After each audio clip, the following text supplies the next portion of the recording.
Halo semuanya, perkenalkan nama saya Jan Cynthia Cantika Ningtyas dengan NIM G0023-083. Saya berasal dari kelompok A9. Kali ini saya akan memaparkan atau menjelaskan materi tentang organ esofagus dan organ gaster. Baik, langsung saja ke yang pertama, yaitu mengenai anatomi organ esofagus. Nah, untuk esofagus sendiri yaitu merupakan sebuah tabung berdinding otot yang dapat kolaps atau dapat menyempit. Panjangnya sekitar 10 inci atau sekitar 25 cm. Organ esofagus ini menghubungkan antara farinks dengan gaster. Nah, untuk esofagus sendiri secara skeletopis terletak setinggi vertebrae costae 6 sampai vertebrae thorax 11. Oleh karena itu, esofagus ini memiliki 3 pars, yaitu ada pars cervicalis terletak di vertebrae costae 6, ada pars thoracalis terletak di vertebrae thorax 1, dan ada abdominalis terletak di vertebrae thorax 10. Nah, untuk esofagus terdiri dari 3 pars ini terletak di bagian posterior dari trakea. Oh iya, sebagian besar esofagus itu terletak di dalam kavitas torakis. Esofagus nanti bersama dengan truncus vagalis anterior dan posterior akan masuk ke dalam abdomen melalui lubang yang terdapat pada crossdextrum diafragma yang disebut dengan hiatus esofagus setinggi vertebrae thorax 10. Lalu yang selanjutnya ada angustia esofagus atau lokasi penyempitan esofagus. Nah, penyempitan esofagus ini terdiri dari 3 lokasi, yaitu angustia superior, angustia media, serta angustia inferior. Nah, untuk angustia superior ini terletak pada musculus cricopharyngeus dan cartilago cricoidea setinggi vertebrae costae 6. Lalu, untuk angustia media ini di tempat arcus aorta dan bronchus primarius dexter menyilang, yaitu sekitar vertebrae thorax 4 atau 5. Pada lokasi ini, esofagus mengalami konstriksi oleh arcus aorta di mediastinum superior dan oleh bronchus primarius sinister di mediastinum posterior. Nah, lalu yang terakhir ada angustia inferior. Angustia inferior ini saat melalui hiatus esofagus, yaitu terletak pada vertebrae thorax 10. Pada saat menembus diafragma, esofagus akan diikat ke diafragma oleh membrana phrenicoesophageal superior et inferior. Nah, dalam aspek klinis, penyempitan ini penting karena merupakan lokasi alat esofagoskop sulit melaluinya dan benda asing yang tertelan dapat tersangkut. Lalu yang selanjutnya yaitu ada anatomi organ gaster atau lambung. Nah, gaster ini merupakan bagian dari tractus digestivus, terletak di antara esofagus dan duodenum. Pada anatomi superficial, gaster akan menempati regio epigastrika, umbilicalis, dan hipokondriak sinistra pada abdomen. Nah, bentuk dari gaster sendiri berbeda-beda tergantung dari isinya, fase pernafasan, dan posisi tubuh seseorang. Nah, gaster ini memiliki kapasitas sekitar 1500 ml. Nah, gaster ini memiliki 4 bagian penting, yaitu ada fundus gastricum, pars cardiaca, corpus gastricum, serta pars pylorica. Nah, untuk fundus gastricum ini, batas kaudalnya setinggi linea axillaris pada orifisium cardiacum. Batas antara fundus dan esofagus pars abdominalis berupa suatu cekungan yang disebut sebagai incisura cardiaca. Pada posisi anatomis, fundus terletak di posterior cartilago costalis 6 pada linea mid-clavicularis sinistra. Lalu yang kedua ada pars cardiaca.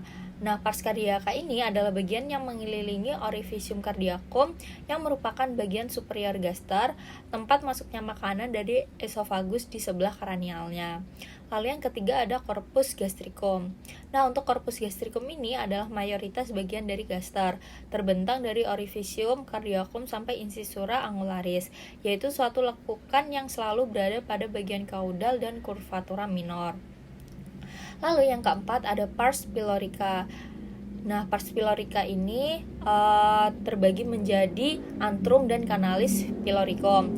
Untuk antrum ini merupakan bagian dari gaster yang terbentuk seperti terowongan sebagai bagian terlebar dari pars pylorica. Antrum merupakan tempat tersering dari infeksi Helicobacter pylori. Lalu untuk canalis pyloricumnya adalah tempat bagian gaster yang terbentuk tubular dengan ukuran 2,5 cm. terletak pada planum transpyloricum sebagai bagian tersempit dari pars pylorica dan memiliki lubang yang disebut dengan orificium pyloricum. Nah, lalu selanjutnya yaitu tentang musculus sphincter pylori yang terdapat pada gaster. Nah, musculus sphincter pylori ini merupakan suatu cincin muskulorum tebal sebagai katup untuk mengatur kecepatan pengeluaran isi gaster ke duodenum. Inervasinya dari serabut-serabut motorik dari sistem simpatik dan sistem parasimpatik nervus vagus. Nah, selanjutnya ada dua kurvatura pada gaster, yaitu ada kurvatura minor dan kurvatura mayor. Nah, untuk kurvatura gastrika mayornya jauh lebih panjang dibanding kurvatura minor dan terbentang dari sisi kiri orificium cardiacum melalui cuba fundus dan sepanjang pinggir kiri gaster sampai ke pylorus. Kurvatura mayor ini digantung oleh omentum maius. Pada daerah kurvatura mayor ini akan berjalan arteri et vena gastropiploica dextra et sinistra, arteri et vena gastrica brevis dan nodi limfatik gastrici dextri serta nodi limfatik pancreatic colienalis. Nah, sedangkan pada kurvatura minornya akan membentuk pinggir kanan gaster dan terbentang dari orificium cardiacum sampai pylorus. Kurvatura minor digantung oleh omentum minus. Pada daerah kurvatura minor ini berjalan arteri et vena gastrica sinistra, et dextra, plexus gastricus dan nodi limfatik gastrici sinistri. Lalu ada juga dua lubang pada gaster, yaitu orificium cardiacum serta orificium polyricum. Nah, orificium cardiacum ini merupakan tempat esofagus masuk ke gaster. Walau secara anatomis tidak ada sphincter, tetapi terdapat mekanisme fisiologis yang mencegah regurgitasi isi lambung ke dalam esofagus oleh sphincter gastroesofageal. Nah, saat makanan berjalan turun melalui esofagus, ujung otot dari esofagus yang sedang berperistaltik akan bereaksi sehingga makanan dapat masuk ke gaster. Konstruksi tonik sphincter ini mencegah isi lambung mengalami regurgitasi ke dalam esofagus. Penutupan sphincter ini diatur oleh nervus vagus dan aktivitas ini dapat meningkat oleh hormon gastrin dan menurun oleh hormon sekretin, kolesistokinin dan glukagon. Nah, lalu untuk orificium pyloricum berada pada bagian dekstra dari midline pada planum transpyloricum setinggi vertebrae lumbalis 1. Orificium pyloricum dibentuk oleh kanalis pyloricus. Tunica muscularis stratum circular yang meliputi gaster lebih tebal di sini dan membentuk musculus sphincter pyloricus secara anatomis dan fisiologis.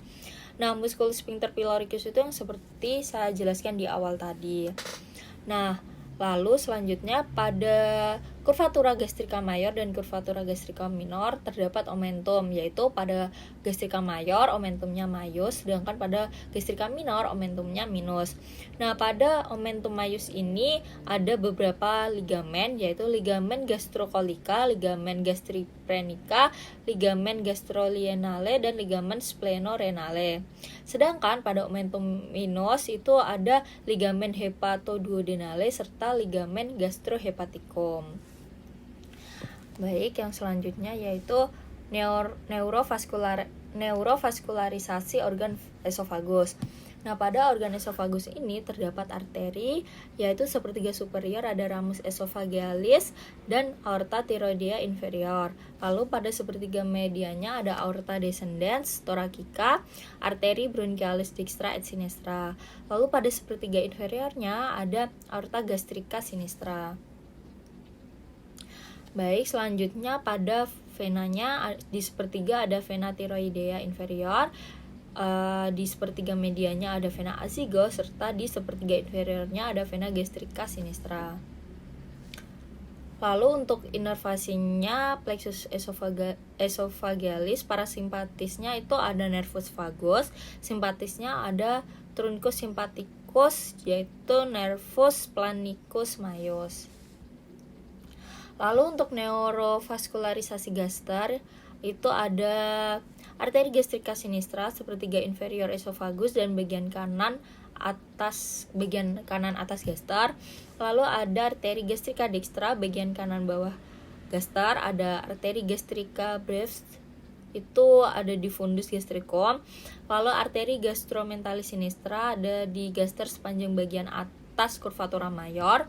Lalu ada arteri gastromentalis dextra sepanjang bagian bawah curvatura mayor, serta ada arteri gastrika posterior.